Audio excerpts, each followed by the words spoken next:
My name is Kelsey, Kelsey Canizales. I've been working with Beyond Labz for a couple of years. I am a science guy.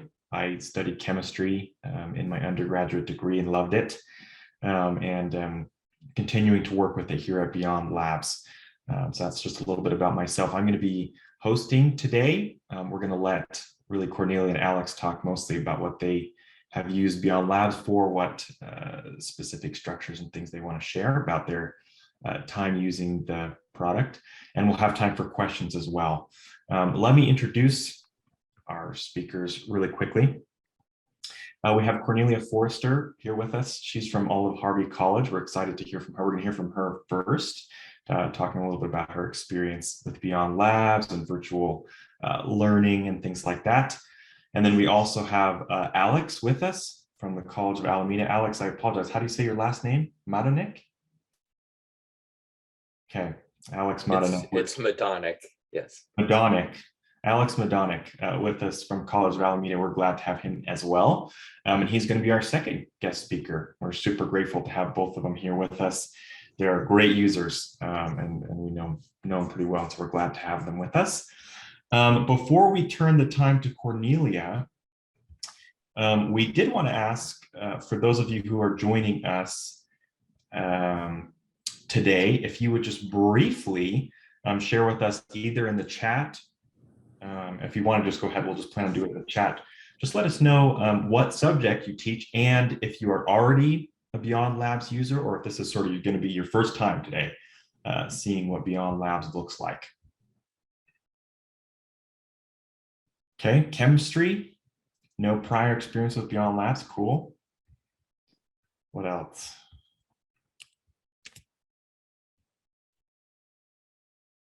Haven't heard yet from Alan or Luis. Okay, well, Alan also new to Beyond Labz. Luis used for organic, looks like, and he has used Beyond Labz in the past. Anybody else I'm missing here? Okay, well, I'm going to turn the time over to Cornelia. What we'll do is we'll let Cornelia do her presentation. And then if you have any questions for her, if you'll just hold them till the end of her time sharing, and then we'll allow you to ask her those questions. If you have any questions for us at the Beyond Labz team, you're welcome to put those into the chat as we're going. We can answer those as we go, or at the very end, once we've heard from both Cornelia and Alex, we can answer questions live then as well. Okay, Cornelia, let me stop my sharing so I can let you do that. You're good to go. Are you seeing my presentation? Yeah, we can see the full thing. I don't know if you had wanted to do it to just the, just to the individual screens. All right, okay. There you go, yep. Okay, so it's good afternoon from Chicago, and it may be a different time of day for you, wherever you are. My name is Cornelia Forrester, hailing from Chicago, and I want to just share a few of my thoughts and how I approach Beyond Labz for my students. So thank you for being here. I'm very happy to be here and sharing as well. So I'm hailing from Olive-Harvey College, and just to give you some background on my location, I teach chemistry at one of the 7 colleges in the City Colleges of Chicago. We are Community College District 508. And I grabbed a little bit of background. We are serving over 54,000 students spread across those 7 colleges and 5 satellite campuses. So specifically, Olive-Harvey is a 2-year commuter college. And in my department, we offer introductory chemistry, general chemistry 1, 2, and organic chemistry 1 and 2. So when we all were kicked to virtual classes, we had to find solutions for especially giving students the opportunity to do labs, even though we were in virtual in the virtual scenario. So we do use Beyond Labz. We started using Beyond Labz. I think I started using Beyond Labz in fall of 20. And we started a process of implementing that Beyond Labz in basic chemistry, which is the same as high school chemistry, general chemistry 1 and 2, organic chemistry 1 and 2. So we used these virtual labs to replace the in-person labs during the pandemic specifically. On our campus, we actually lobbied for the administration to purchase the access code for the students. So we actually got this big purchase of access codes for all our chemistry students, and students were able to use the platform for free, which was a good thing for us because it means that all students would start at the same time and implementation would be better for us. So Beyond Labz was implemented. I don't teach all of these courses. I actually only teach general chemistry 1 and 2, but all of our chemistry classes implemented Beyond Labz once we hit the pandemic and we were all hit with virtual classes.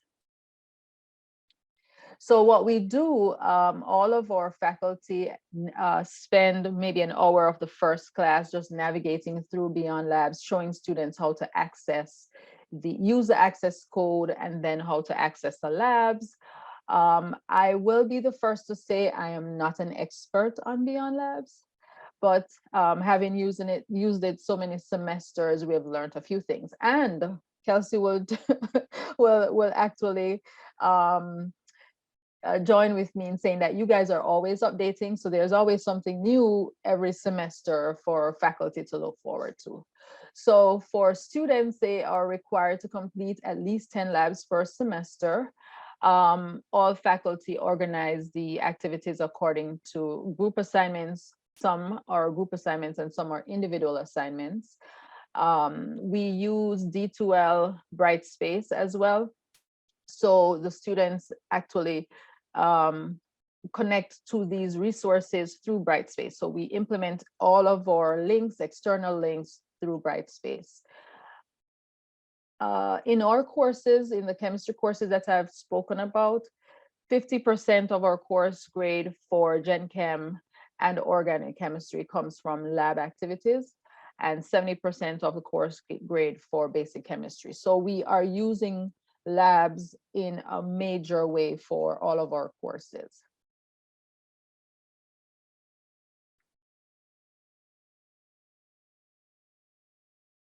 We also have peer and professional tutors on our campuses.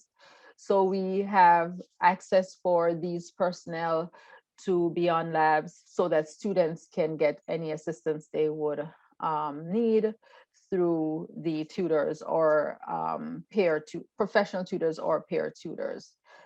In my classes, students are allowed at least 50% of the time to work on lab activities. And some classes I do have embedded tutors, and students can either work along with me or my tutors who are also, very aware, maybe have used Beyond Labz in their previous classes, or they have been tutored in terms of that specific lab by me. So we will do breakout rooms, we do for group work, or we will just have students work individually, going to Beyond Labz website and accessing the activities, and then responding to the actual instructions that are given in the labs. Their completed work is submitted through D2L Brightspace. I know Beyond Labz does have other ways and functions, but we are actually using Brightspace as our partner to the Beyond Labz portal. So that's just a background on how we have come how far we have come with Beyond Labz. I know that for coming fall, we are going to be going back face-to-face or hybrid for most classes, and chemistry classes will definitely be going back face-to-face. But I know that for myself and for the faculty who have used Beyond Labz, that we'll be actually coordinating around Beyond Labz so that students can continue to work with the virtual labs as well as in-person labs.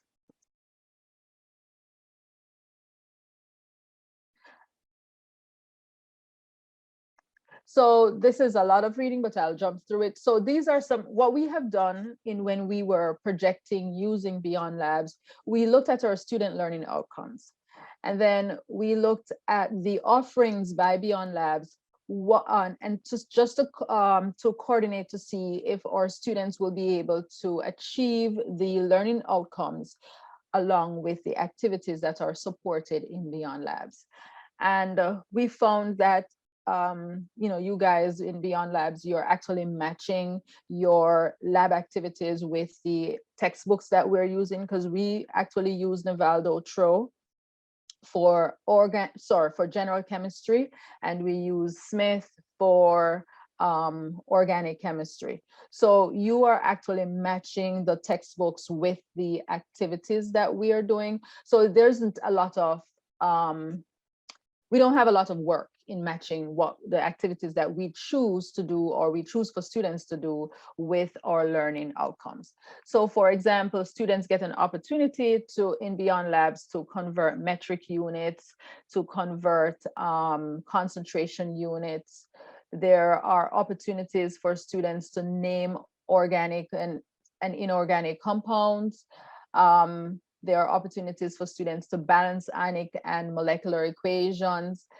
The activities allow students to solve problems with acid bases and pH. So we are actually seeing where our learning outcomes are matched with the activities that are offered through Beyond Labz. So we're very happy about that. So this is for general chemistry, the learning outcomes, and these are the labs that we have been doing so far. Having gone through these labs, I know that we're identifying and students are able to realize the learning outcomes that we have set for this course. There are a few labs that I love on this specifically. For example, the Millikan oil drop experiment, just because it's connected to Chicago. So I love to tell students, okay, guys, it's been years, but the Millikan oil drop experiment is actually, there's a connection to the University of Chicago, and students love to go through this experiment. We do density of solids and liquids. It allows them to calculate density and also to convert units. Names and formulas of ionic compounds. This is a huge activity in giving students an opportunities to write chemical formulas as well as to come up with the names of those formulas. Just to identify a few, the ideal gas laws is one of those experiments that gets a lot of talk time with students, because it allows them to calculate the gas constant in different units. And I don't have to tell them these values. They are actually working with them. They are realizing that on their own. My thermochemistry labs that we actually do, Kelsey, we do the entire gamut of thermochemistry lab. Not the entire class, but students get to interact with all of those labs because they're allowed to work in groups and they have to select the labs that they want to work on. I give them guidelines like your lab must be, one that looks at, for example, the enthalpy, or I'll say you have to do a lab that has to, it has to relate to this, and they have to go through the list of labs and select in their group. They have to select at least 2 labs or so that they'll work on in their group. So we actually interact with that whole list of thermochemistry labs, and I know you guys do have a lot of thermochemistry labs. We talk about the atomic spectra. Interesting here because in the atomic spectra lab, students get to see the emission spectra from certain elements, and they get to do the calculations for the wavelengths and the energy calculations, which I like because it allows them it allows a big discussion about the whole thing about spectroscopy. Converting concentration units, I love that lab because I actually use it in Gen Chem 1 and Gen Chem 2 because it allows students to interact with those units, the different units for concentration. So when we're doing Gen Chem 1 specifically, I allow students to see if there are multiple labs under a topic. I allow them to go through those multiple labs and sometimes determine based on my guideline, which lab they'll do. I like to give them choices because then it makes them, it's a buy-in strategy. I'm not telling them what to do, but they're already bought in because they will have to go through the 2 labs, like read through the instructions and then decide which one they're going to be choosing. So that's for Gen Chem 1. This is for Gen Chem 2. This is also a course that I teach. And these are some of the student learning outcomes that I have picked out of the whole list of student learning outcomes that relate to the Beyond Labz activities that I choose. So we talk about temperature and kinetics. We look at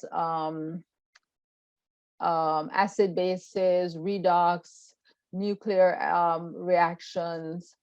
And then, there are some other things. They obviously don't get to demonstrate appropriate safety techniques, but they do get to look at the laboratory skills, obtaining accurate results, communicating their results effectively, and also getting an opportunity to analyze their results and give feedback. So I think these the learning outcomes are achieved based on the activities that we do for Gen Chem 2. So in Gen Chem 2, the list is smaller, but they do cover at least 10 labs from the Beyond Labz list of labs. So we do spend some time doing converting concentration units. I find that Gen Chem 1 and Gen Chem 2 students need as much practice in doing that. Then we skip into our kinetics, where they do both the kinetics, because there are 2 kinetics labs in the Beyond Labz, one on rate constant and the other one on rate equation. They actually get to choose which one they're going to be doing there. We do the chemical equilibrium lab on using Bayer's law. Then when we get to acid bases, we have a whole gamut of, because you guys, I don't remember how many, maybe 12 labs under acids and bases. So we get an opportunity to explore quite a few of these activities. So I would tell students that they will have to do a lab from, like one that's a titration with a weak acid, weak base, or strong acid, strong base, and so on. And so they get to select a few labs from this whole list of acids and bases. Everyone has to do an acid-base classification of salts and a ranking salts by pH. They have to do one of those labs. I don't teach them this topic. They all come into the labs knowing that salts will have different pHs depending on the makeup of the salt. And so they will be telling me after they have completed the lab what they have found out. I actually love this particular part where we are doing the classification of the salts. Students actually they blossom, they blossom into what I tell them, like, okay, you guys are teaching me, I'm the student, let me know what you have found out. Then we jump into thermodynamics. We do that enthalpy and entropy lab. The oxidation reduction titration lab, we covered that. And then another opportunity that I love is this one on the properties of alpha and beta particles, because we do nuclear chemistry. And we talk about it in our lecture, and then I allow them to complete the lab in class, and then they'll report back what they have found out with regards to the properties of alpha and beta particles. This particular lab students actually do in groups, and so they get to have that conversation and building their skills about radioactivity and nuclear chemistry. So, and I've been doing this work with Beyond Labz, like I said, since fall 2020, and we repeated that. We've been repeating that process up until our last semester in spring 2022. So as we forge into fall 2022, we're going to be working with the Beyond Labz virtual labs as well as doing in-person labs. I think it will be a great combination because students will be able to see the lab at work virtually without breaking anything, right? Or without fixing anything. And then they'll be able to interact with the materials physically on our campus.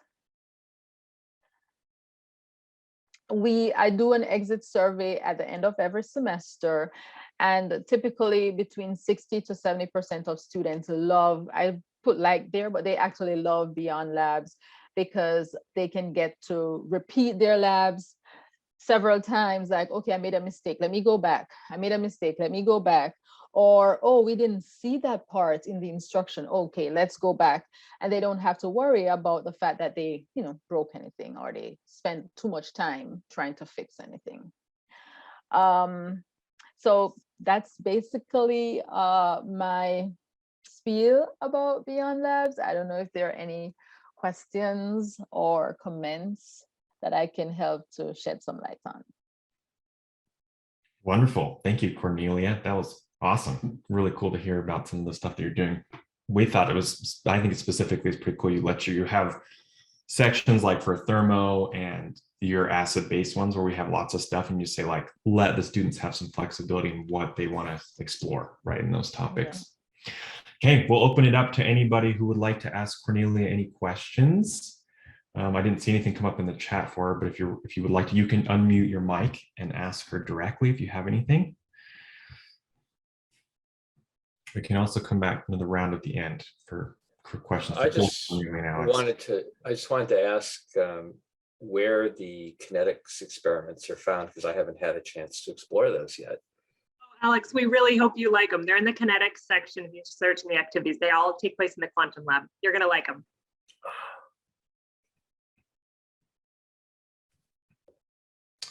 All right. Well, we appreciate that from Cornelia. Again, we'll probably come back at the end when we have questions for Alex. And if you've thought of something for Cornelia at that point, you're welcome to ask. But thanks again. We'll turn the time now to Alex to share his thoughts on using Beyond Labz and what his experience has been. And we'll sort of keep the same format. So if you have any questions for Alex, just save them for the end. If you have any questions specifically about Beyond Labz, you're welcome to put them into the chat and I can take a look to answer them.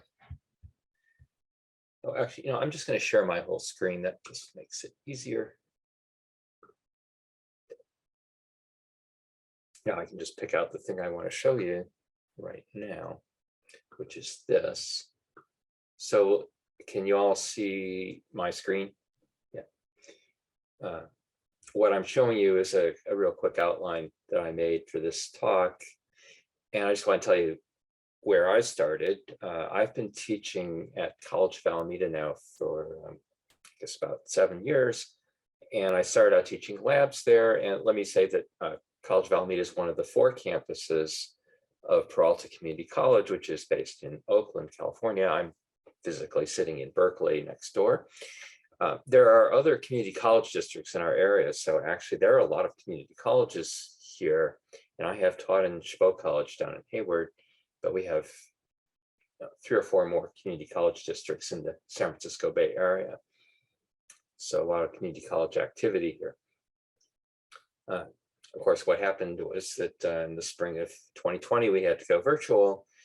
And I hadn't yet learned about Beyond Labz. I'm not quite sure when we got access to it, sometime during that semester, but I started using it in the summer of 2020 when I was teaching Chem 1A, which is introductory chemistry virtually. So that's the story I'm telling you here.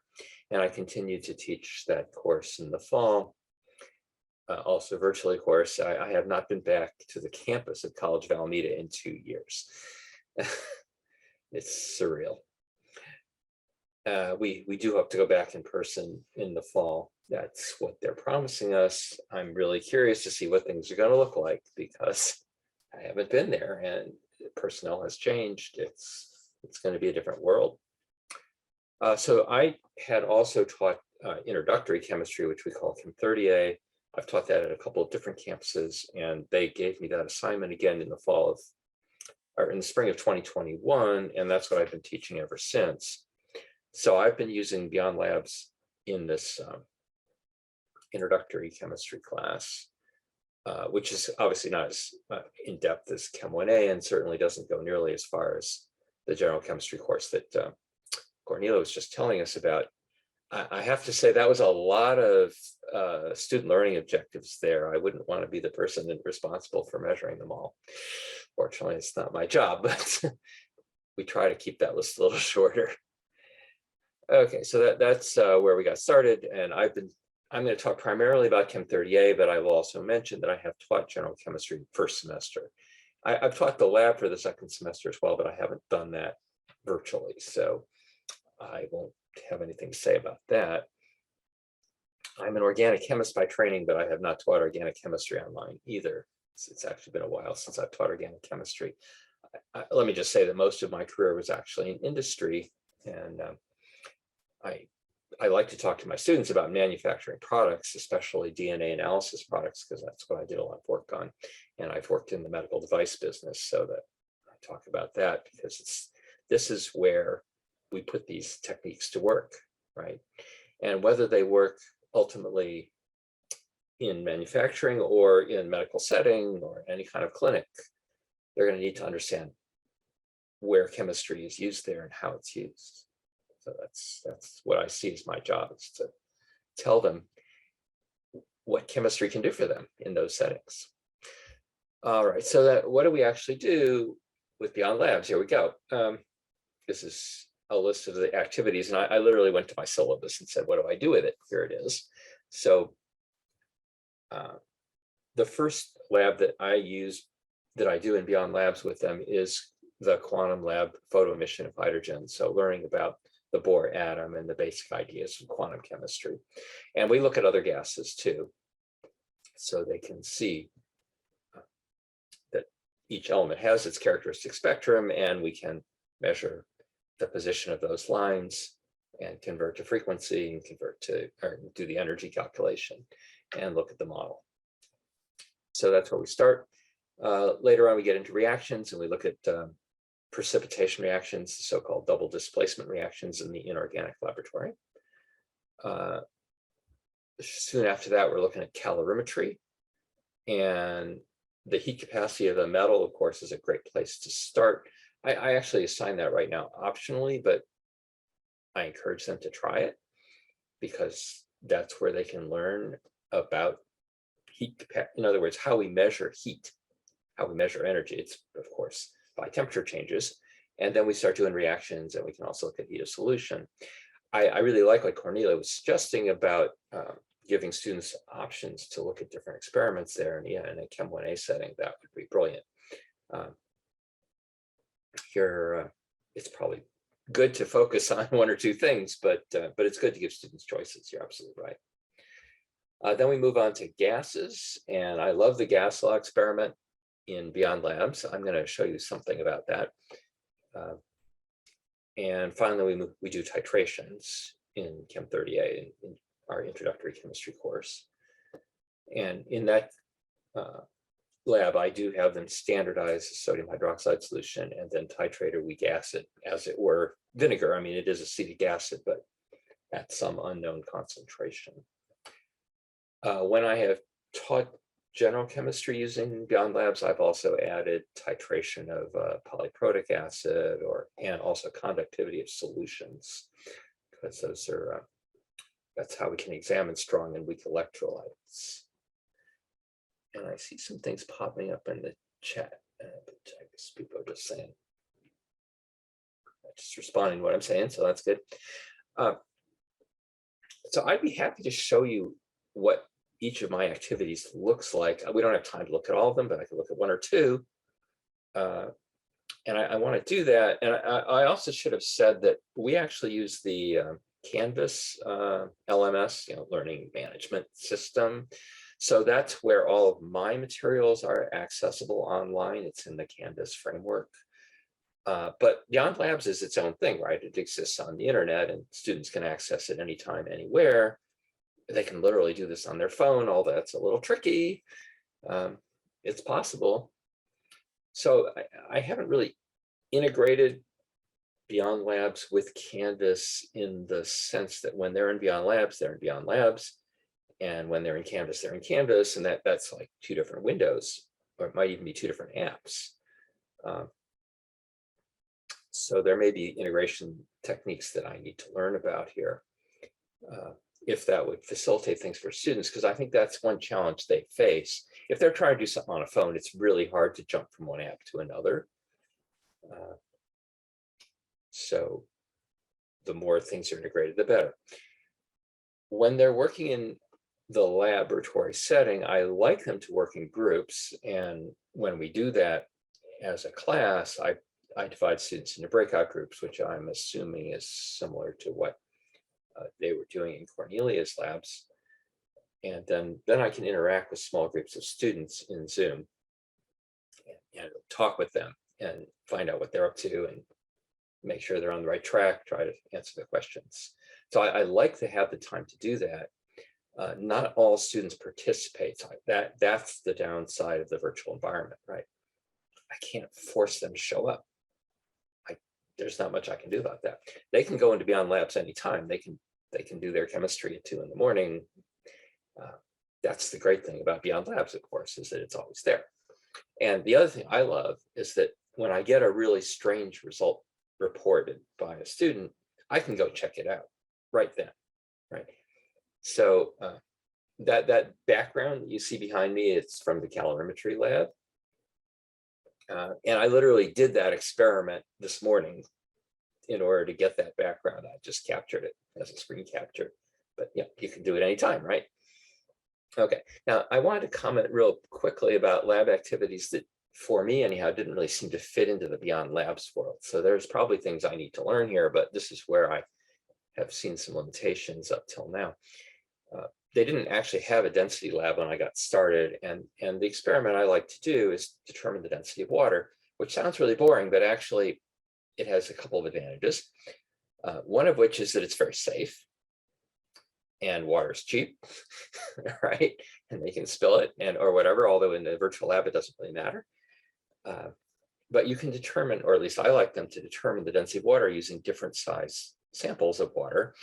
And they should be graphing weight versus volume. I mean, this is the most basic graph you can possibly make, and yet there's a lot of information there. And if they don't get the right answer, we need to figure out why, and that itself is something worth looking into. And of course, then there is the effective temperature, which is small, but it's easy to measure. So that's one thing I don't really know how to do in Beyond Labz. So I just give them data and we look at it outside. We look at it on, sort of in the abstract, because we're not in a lab right now. Another thing that I would like to be able to do in Beyond Labz, and I'm not aware of how to do it, is to measure weight changes during something like evaporation of water, or a drying of a hydrate, or even decomposition of sodium bicarbonate. I mean, all those things are experiments we like to do in the real lab, and I give them data, but I don't know how to do those Beyond Labz. And Beyond Labz also, I don't think, has implemented reactions of solid metals as a quantitative or qualitative thing that you can measure. So if you want to determine the activity series of metals with ionic solutions, I don't think there's any way to do that in Beyond Labz. And finally, I love calorimetry experiments, and Beyond Labz is a good place to do them, but doesn't seem to allow reactions with solids. Again, that's kind of a limitation, because the reaction of magnesium metal with hydrochloric acid and then the reaction of magnesium oxide with hydrochloric acid are absolutely classic thermo experiments that even high school students do. I mean, yeah, I learned about them when I started teaching, but they're great experiments. And another one we like to do is determining the gas constant from the reaction of magnesium metal with hydrochloric acid. You need to measure the volume of the hydrogen that comes out. So I don't think that's been implemented in Beyond Labz, but if it has, I haven't learned about it yet. I just wanted to mention those things because they're part of our lab manuals that I have to do some other way. Okay, I could take a few more minutes and give more details about how we actually carry out, or what it actually looks like when I'm doing one of these things in Beyond Labz. Now, And what I'm going to say is I haven't made much use of the Beyond Labz lab book, and I probably should, because that would be one way to make it easier for students to record data without having to jump between apps. That would be a good thing. But what I'll show you, and here I'll just pull up one of my other documents. I've got all these other ones open. Let's start with quantum. I introduced them to quantum, and again, you should be able to see my screen still. So this is the activity, one of the activities that I do with them. Let's make this a little bigger so you can see it better. Oh.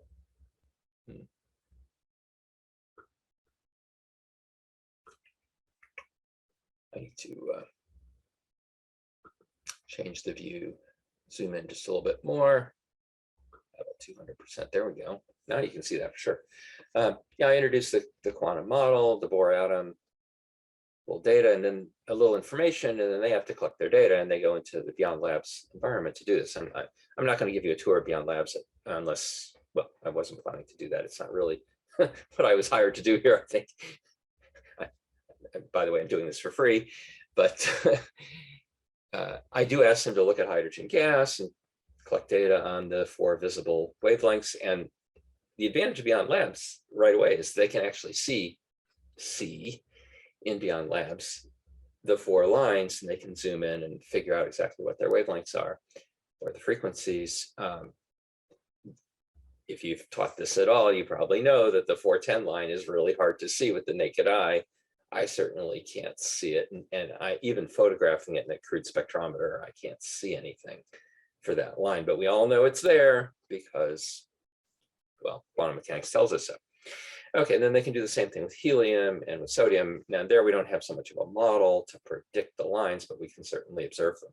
And I guess if I wanted to give students options, they could look at other gases.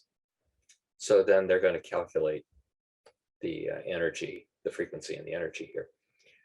So that's gives them some practice and some understanding of the relationship between spectroscopy and the structure and the energy levels of the atom. Now I show them some other light sources because if we were in a real lab, that's what we would do. So I show them pictures, and here's a compact fluorescent, which actually has at least 5 different fluorophores in that light bulb. And I asked them to contrast the different types of light sources that we can look at, because there is a light source in Beyond Labz, which they call a super bulb, which is just a kind of an incandescent bulb with a very broad spectrum. Now, Beyond Labz in the inorganic lab can also show you flame tests. I just showed them some pictures. So here's this thing. All right, so that's one example. I don't want to take too much more time. I think what I'll do is I'll just jump into the gas law for a moment. Put that here. All right. Now again, let me make this picture a little bigger so you can see it better. I should have thought of this before, but here we go. Zoom to 200. Now you can see it. I like the balloon experiment. Now, let me just say that when we are in a real lab, in a physical lab, we are looking at Charles' law, which is the relationship between volume and temperature, in a capillary, in a little tiny capillary, which is immersed in water. And I should show you a picture of this maybe. I hope you're familiar with this experiment. It's a brilliant experiment. It's really easy to do. All you have to do is start out with a warm capillary and just get a drop of oil to be pushed into that capillary as the air inside it cools. And now you have a little gas sample inside a capillary with a moving plug, which is the oil drop, which is inside the capillary. And you immerse that capillary in water and you keep the capillary up to boiling. And of course, the gas in the capillary expands and up goes the oil drop. And all you have to do is measure the height of the drop, and that's the volume. So we collect data, and you can get pretty good Charles' law linear data between about 95 degrees Celsius and 35 degrees Celsius, which is the easiest temperature range in the world to reach in a water bath. And you can make a nice linear plot, and you can fit the data, and you can extrapolate to absolute zero, which is very cool. The first time I taught this lab, this was an eye-opener for me. Okay, well, in Beyond Labz, it looks like this. You have this magic balloon, and you can put any temperature in here you want between 0 and whatever. You can put any pressure you want around the balloon. You can change the number of moles of gas in the balloon. And then you see what the volume is, and that's predicted by the ideal gas law, assuming you tell the system this is an ideal gas, which is normally what I do. So then I ask students to collect data to verify what I call the ABCs of gas laws. So we have Avogadro's law, right, which says that volume is proportional to moles. We have Charles' law, which says that volume is proportional to temperature. And we have Boyle's law, which says that volume is inversely proportional to pressure. And so they collect the data. They have to record how many moles, what pressure, what temperature. They should understand that they're only varying one parameter at a time. So for Boyle's law, they vary pressure. For Charles' law, they vary temperature. For Avogadro's law, they vary moles. And then they do the calculation and verify the gas law, showing that for Boyle's law, pressure times volume is a constant. For Charles' law, volume divided by temperature is constant, since of course volume is proportional to temperature. And finally, for Avogadro's law, volume is inversely proportional to moles, or in other words, volume over moles is a constant. But I asked them one more thing. And the question I asked them is, what volume will cause that balloon to explode? Now, if you've used Beyond Labz and you've done this experiment, you know that there is a volume at which this balloon explodes. I'm sure Cornelia knows what that volume is. It was the first thing I had to find out. And if my students find out, they get extra credit, right? But they actually have to give the data that proves that it's not just some random volume, like 100 liters or some full thing like that. No, it's a very specific volume at which the balloon explodes. And yeah. So some of you, many of you are not yet users of Beyond Labz, so you may never have seen this. So actually, here's Beyond Labz. Let's go into the gas law. Lab. I should have opened this, but I guess, okay. It was open before.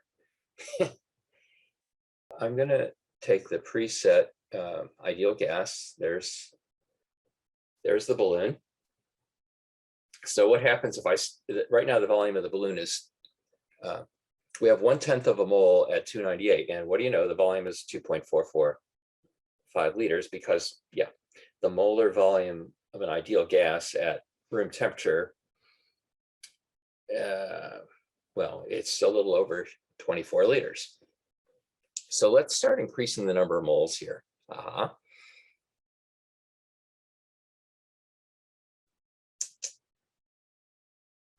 right, there's 0.2 moles.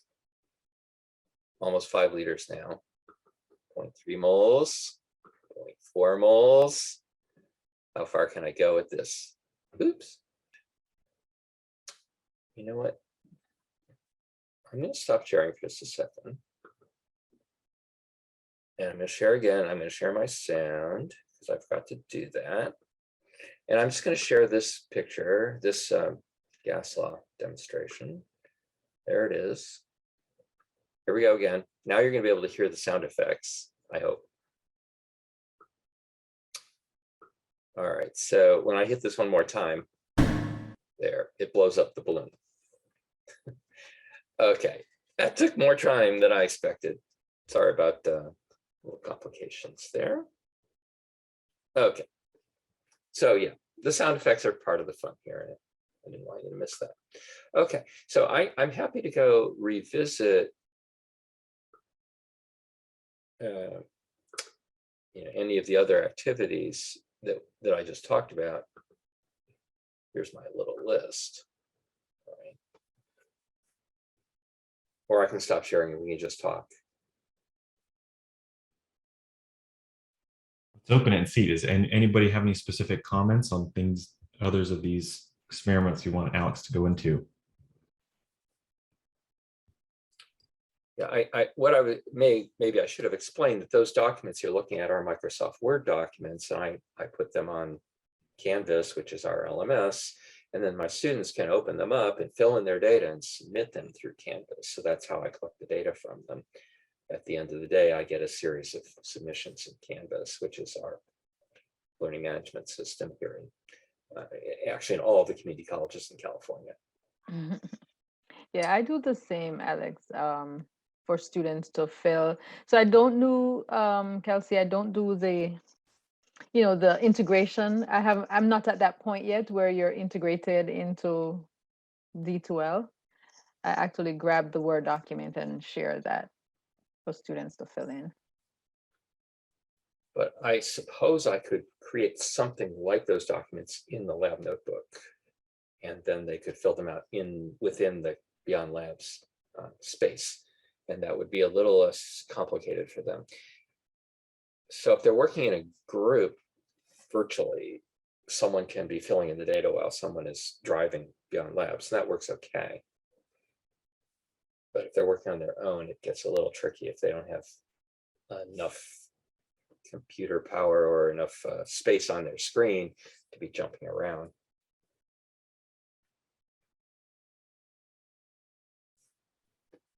Okay, Alex, we have a question in the chat. Let's see. Okay. Well, so the questions are, we going to do these labs live? I hope we'll be doing some live labs. We have laboratory facilities, but they haven't been used in 2 years. And we actually have to hire a new lab manager. I mean, the old one retired. I mean, this is the kind of transitions that a lot of institutions are probably going through right now. It's certainly what's happening at College of Alameda. So I have not seen that lab in 2 years, and I have not met the new lab manager yet. But yeah, there's a lot of things that have to happen here before the fall. Cornelia, do you want to Yeah. get a question in chat? You want to answer that? Yeah, so I can say I'm not going to be doing all of the Beyond Labs in person, but there are labs that I have been doing in the virtual scenario that we used to do in the, in person. So it helps because I know when we were in person all along, students used to say they would love to have a preview of the lab before they actually come in and do the activities. So I think we are going to be using Beyond Labs in that way for one, and then for utilizing the labs that we don't have equipment for, that we actually do love for students to do. So we're going to be using it in both those ways. Lucky for us, Alex, we're still using the same old guy. So he's just going to start setting up the labs for us. I'm looking forward to going in person. I don't think it's going to take a major move, anything major for us to move from the virtual back to the in-person. Excellent. We did similar labs. Yeah.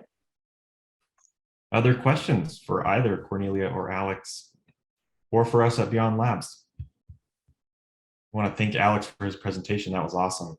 We love that everyone at Beyond Labz loves that they have that they're finding the volume of the balloon when it explodes. That's just such a cool thing. Well, in the calorimetry lab, of course, some students discover that you can find sodium or potassium metal in this cabinet and drop it in water. Yeah. Yep. Okay. Well, I'm going to, we're coming up really close on the hour here. We want to thank again, both Cornelia and Alex for taking the time to do this. We really, really appreciate it. As you can see, they're excellent instructors who care a lot about their students, and they have had some great ideas, put some cool stuff together with Beyond Labz. I'm going to go ahead in the chat and post an email address for the team here at Beyond Labz. If you have any questions about the software, would like to take a closer look, we would invite you to send us a message.